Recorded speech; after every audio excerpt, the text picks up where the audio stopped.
আসসালামু আলাইকুম, কেমন আছেন সবাই? অবশ্যই সবাই ভালো আছেন। তো প্রতিদিনের মতো আজকে একটা নতুন ভিডিও নিয়ে আসলাম। তো আমি আজকে রান্না করবো পাঙ্গাস মাছ, যে আমার ছেলের পছন্দ সবসময়। পাঙ্গাস মাছ হলে তার পছন্দ, আর কোনো কিছু লাগে না, গরু গোসও লাগে না এরকম। তো প্রথমে মাছগুলো ভেজে নিলাম, তারপরে পটলগুলো ভেজে নিতেছি। পটলগুলো ভাজা হয়ে গেছে, এখন আমি শাক ভেজে নিব। পেঁয়াজ আর জিরা এগুলো ভেজে নিয়ে সুন্দর করে ভেজে নিয়ে উঠিয়ে নেব। কার অঞ্চলে কি বলেন জানি না, আমরা শাক বলি। কারো অঞ্চলে ভাজনা বলে, মশলা বলে, আমরা শাক বলি। তো তারপর আমি পেঁয়াজ ভেজে নিব ভালো করে, সুন্দর করে পেঁয়াজ ভেজে নিব। তারপর আদা রসুন বাটা, জিরা বাটা এগুলো দিয়ে দিব।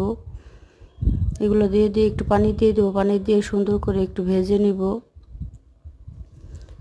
তারপর আমি হলুদ মরিচের গুঁড়া দিয়ে দিব। হলুদ মরিচের গুঁড়ো দিয়ে একটু কষিয়ে নেব।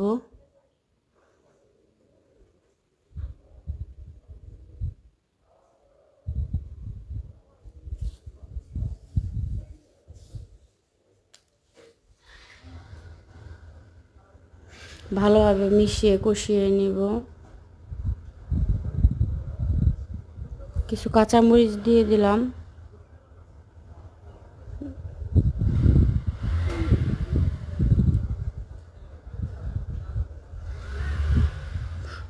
তারপর একটু পানি দিয়ে আর একটু কষিয়ে নিব।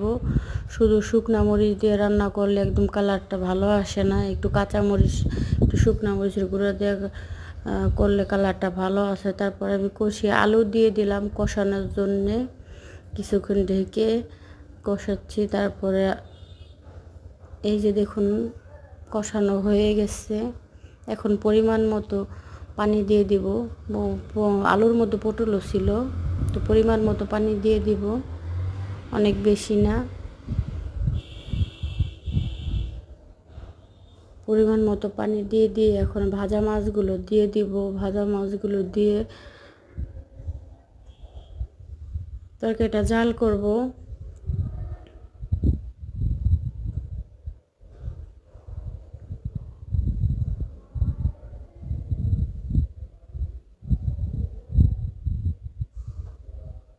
এই দেখুন, এর মধ্যে ছাক বাটা দেওয়া হয়েছে, কিন্তু ক্লিপটা হয়তো বা কেটে গেছে বা এরকম।